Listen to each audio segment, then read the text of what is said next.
Arthur Conan Doyle, The Study in Scarlet. Chapter 8. On the Great Alkali Plain. In the central part of North America, there is a dry and terrible desert which for many years stopped the progress of civilization. From the Sierra Nevada to Nebraska, and from the Yellowstone River in the north to the Colorado River in the south, there stretches a land of silence and emptiness. This region is lonely, severe, and full of hardship. Nature is not always the same in this harsh land. There are high mountains with snow on their tops and deep, dark valleys below.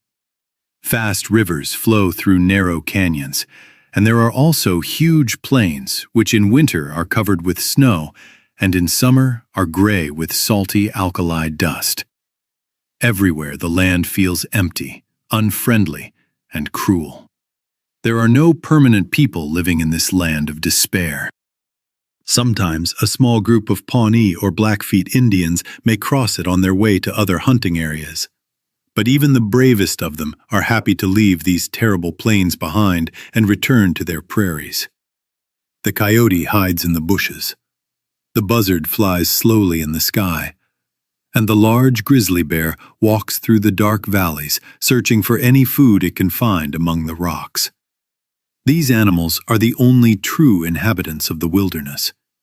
Nowhere in the world can there be a sadder sight than the view from the northern slope of the Sierra Blanco.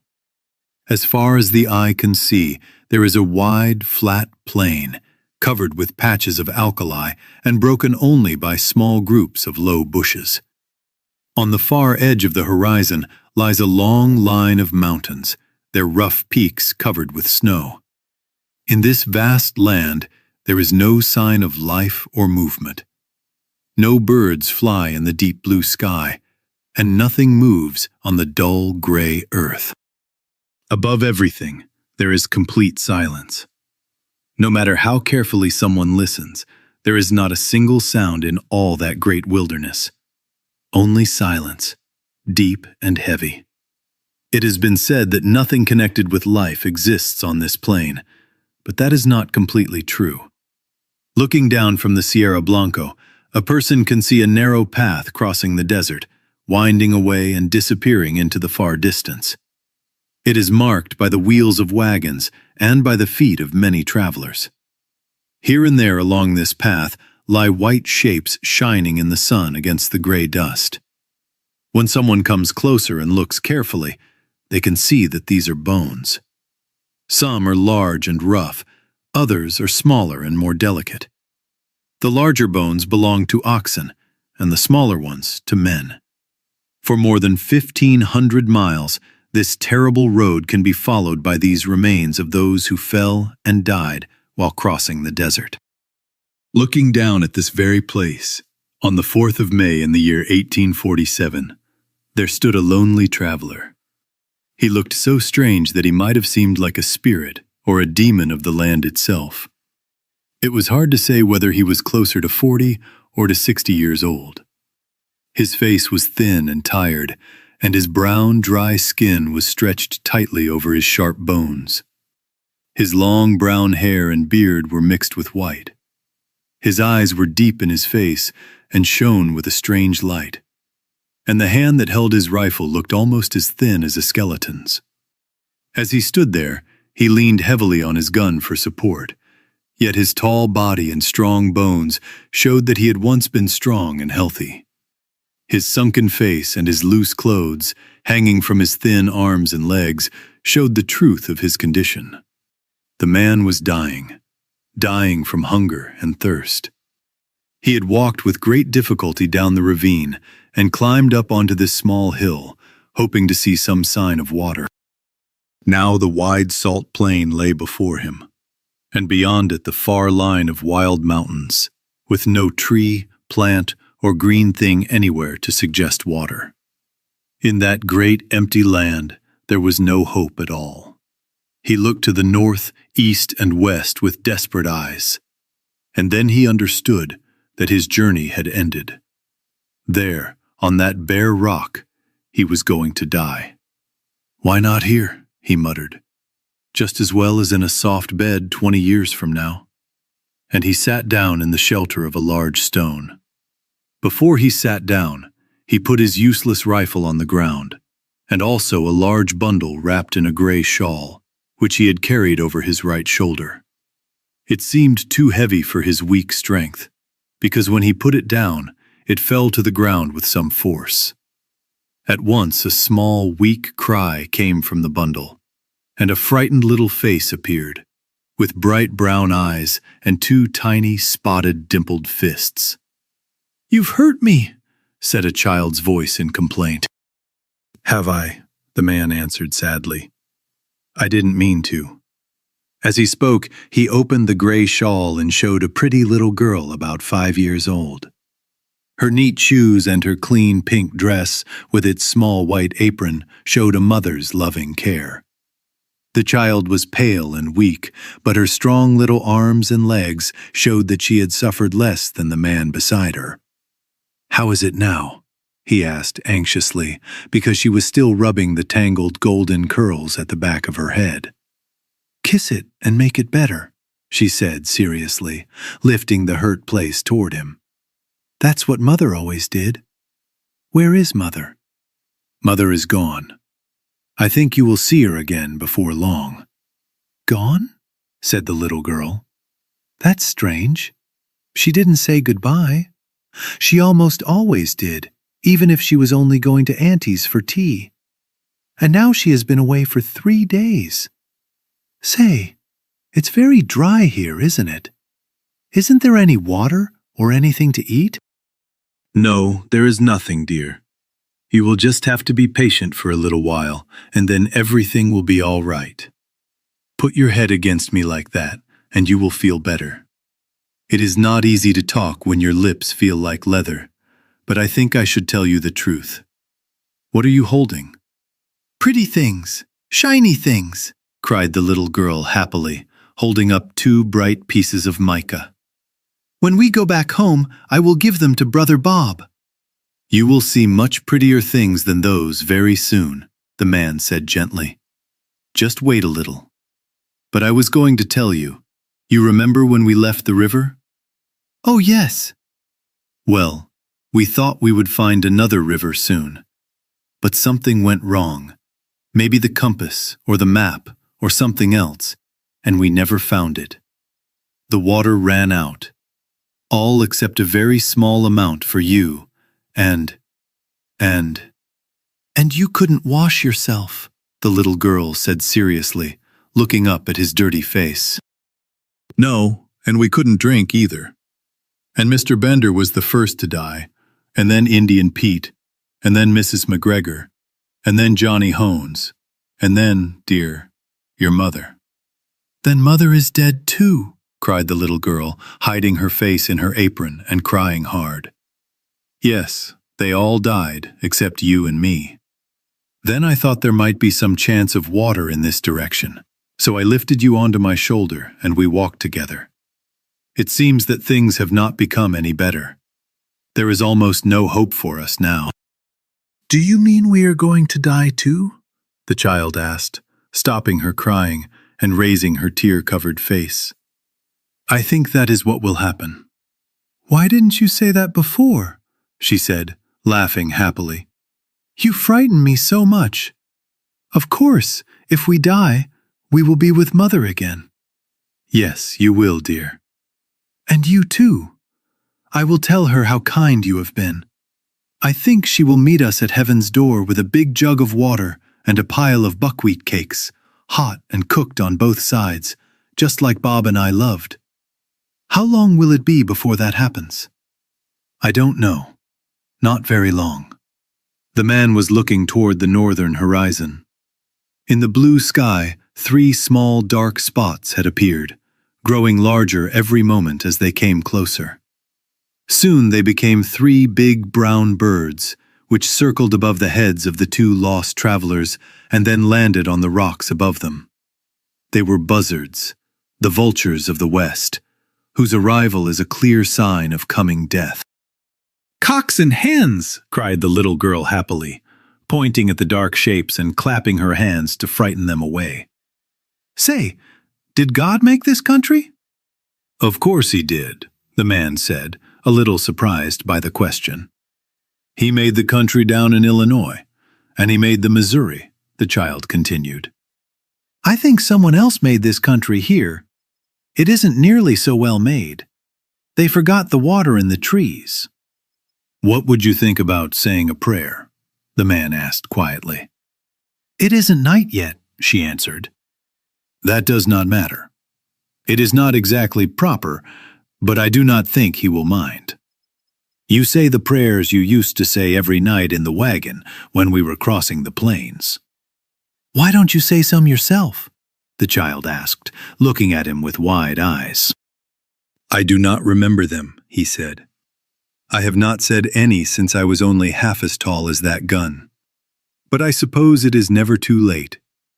You say them, and I will stand beside you and join in when I can." "Then we must kneel down, both of us," she said, spreading the shawl on the ground. "You have to lift your hands like this.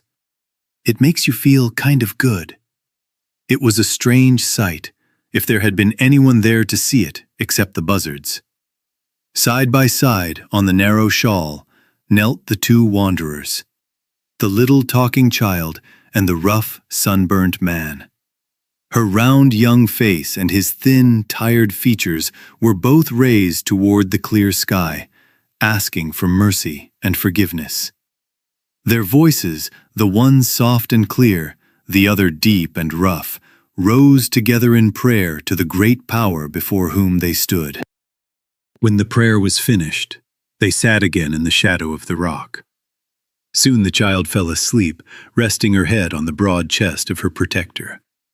He watched her for a short time, but nature was stronger than his will. For 3 days and 3 nights he had not rested at all. Slowly, his tired eyes closed, and his head bent lower and lower, until his gray beard lay mixed with the golden hair of the child. And so they slept together, in the same deep, quiet, dreamless sleep. If the traveler had stayed awake for another half-hour, he would have seen a strange sight. Far away on the edge of the alkali plain, a small cloud of dust rose into the air. At first it was very faint and almost impossible to see, but it slowly grew higher and wider until it became thick and clearly shaped. It continued to grow until it was obvious that it could only be made by many moving creatures. In richer land, someone might have thought that one of the great herds of bison that live on the prairies was coming closer. But that was clearly impossible in these dry and lifeless lands. As the cloud of dust moved nearer to the lonely rock where the two castaways were resting, the white canvas tops of wagons and the shapes of armed riders began to appear through the haze. The strange vision now showed itself to be a large caravan traveling west. But what a caravan it was! When the front of it reached the foot of the mountains, the back was still far beyond the horizon. Across the wide plain stretched a long, broken line. Wagons and carts, men on horseback, and men walking on foot. There were many women struggling forward under heavy loads, and children who walked beside the wagons or looked out from under the white covers. This was clearly not an ordinary group of travelers, but a wandering people who had been forced by hard conditions to search for a new land. From this great moving crowd rose a confused noise of rattling and rumbling, with the creaking of wheels and the neighing of horses. Loud as it was still not enough to wake the two exhausted travelers sleeping above. At the front of the column rode 20 or more serious, hard-faced men, dressed in dark, simple homespun clothes and carrying rifles. When they reached the bottom of the rock, they stopped and spoke together for a short time. "The wells are to the right, my brothers," said one man, who had a hard mouth, no beard, and gray hair. "To the right of the Sierra Blanco. Then we shall reach the Rio Grande," said another. "Do not fear about water," cried a third. He who once brought water from the rocks will not leave his chosen people now." "Amen, amen," replied the whole group. They were ready to move on, when one of the youngest and sharpest-eyed men shouted and pointed toward the rough cliff above them. From its top, a small piece of pink cloth was moving in the wind, standing out clearly against the gray rock behind it. At once, the men pulled in their horses and lifted their guns, while more riders hurried forward to strengthen the front line. The word "Redskins" was whispered by many of them. "There cannot be many Indians in this place," said the older man who seemed to be their leader. "We have already passed the Pawnees, and there are no other tribes until we cross the great mountains." "Shall I go forward and look, Brother Stangerson?" asked one of the men. "And I! And I!" cried many voices. "Leave your horses below, and we will wait for you here," the elder replied. In a moment, the young men got off their horses, tied them, and began to climb the steep slope that led up to the object which had caught their attention. They moved quickly and quietly, with the skill and confidence of trained scouts. Those watching from the plain below could see them climbing from rock to rock until their figures stood clearly against the sky. The young man who had first given the warning led the way. Suddenly, his companions saw him lift his hands, as if surprised, and when they reached him, they were just as amazed by what they saw. On the small, flat space at the top of the empty hill stood one large boulder. Against this rock lay a tall man with a long beard and rough features, but so thin that he looked almost like skin and bones. His calm face and steady breathing showed that he was sleeping deeply. Beside him lay a small child, her round white arms wrapped around his brown, strong neck, and her golden head resting on the chest of his rough coat. Her pink lips were slightly open, showing a neat row of white teeth, and a soft smile rested on her young face. Her plump little legs, covered with white stockings and ending in neat shoes with bright buckles, were in strong contrast to the long, thin limbs of the man beside her. On the rock above this strange pair stood 3 serious buzzards, who, when they saw the newcomers, gave rough cries of disappointment and slowly flew away. The harsh cries of the ugly birds woke the 2 sleepers, who looked around in confusion. The man struggled to his feet and stared down at the plain, which had been empty and lifeless when he fell asleep, and which was now full of a huge crowd of people and animals. His face showed disbelief as he looked at it, and he passed his thin hand over his eyes. "This must be what they call delirium, I suppose," he muttered. The child stood beside him, holding tightly to the edge of his coat, saying nothing, but looking around with the wide, curious eyes of a child. The rescuers quickly convinced the 2 castaways that what they were seeing was not a dream. One of the men lifted the little girl onto his shoulder, while 2 others supported her thin companion and helped him slowly down toward the wagons. "My name is John Ferrier," the traveler explained. "Me and that little one are all that remain of 21 people. The others are all dead from thirst and hunger, far to the south." "Is she your child?" someone asked. "I suppose she is now," the man answered strongly. "She is mine, because I saved her. No man will take her away from me. From this day on, she is Lucy Ferrier. But who are you?" he added, looking with curiosity at his strong, sunburnt rescuers. "There seem to be a great many of you." "Nearly 10,000, said one of the young men. "We are the persecuted children of God, the chosen people of the angel Moroni." "I never heard of him," said the traveler. "He seems to have chosen a very large group." "Do not make fun of what is sacred," said the other man seriously. "We are those who believe in the holy writings, written in Egyptian letters on plates of beaten gold, which were given to the holy Joseph Smith at Palmyra. We have come from Nauvoo, in the state of Illinois, where we built our temple." We have escaped from violent men and from the godless, even if it means finding safety in the middle of the desert." The name of Nauvoo clearly brought back memories for John Ferrier. "I see," he said slowly. "You are the Mormons."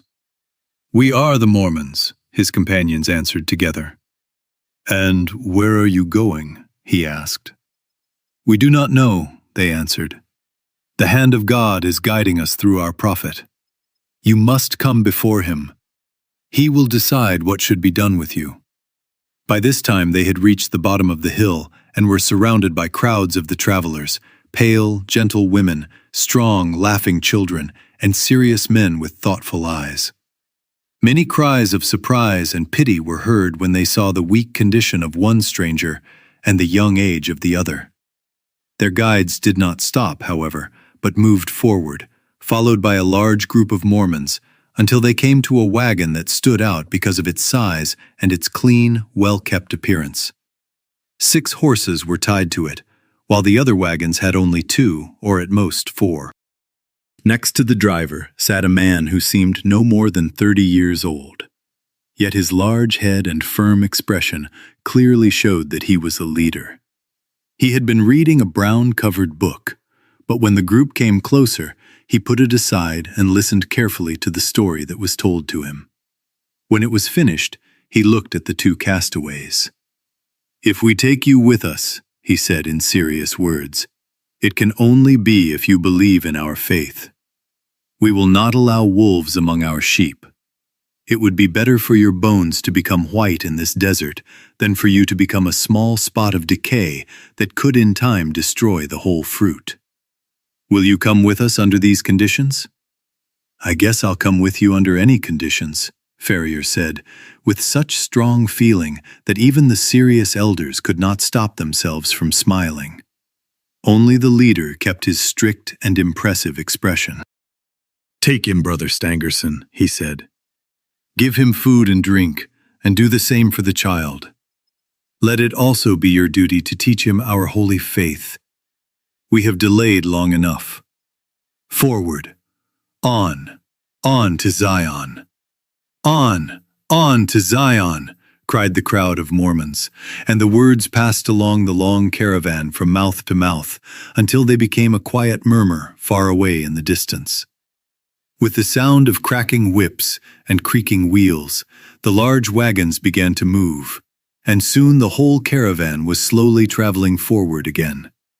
The elder, who had been given responsibility for the 2 weak wanderers, led them to his wagon, where food was already prepared for them. "You will stay here," he said. "In a few days you will recover from your weakness. Until then, remember this. From now on and forever, you belong to our religion. Brigham Young has spoken it, and he speaks with the voice of Joseph Smith, and that is the voice of God."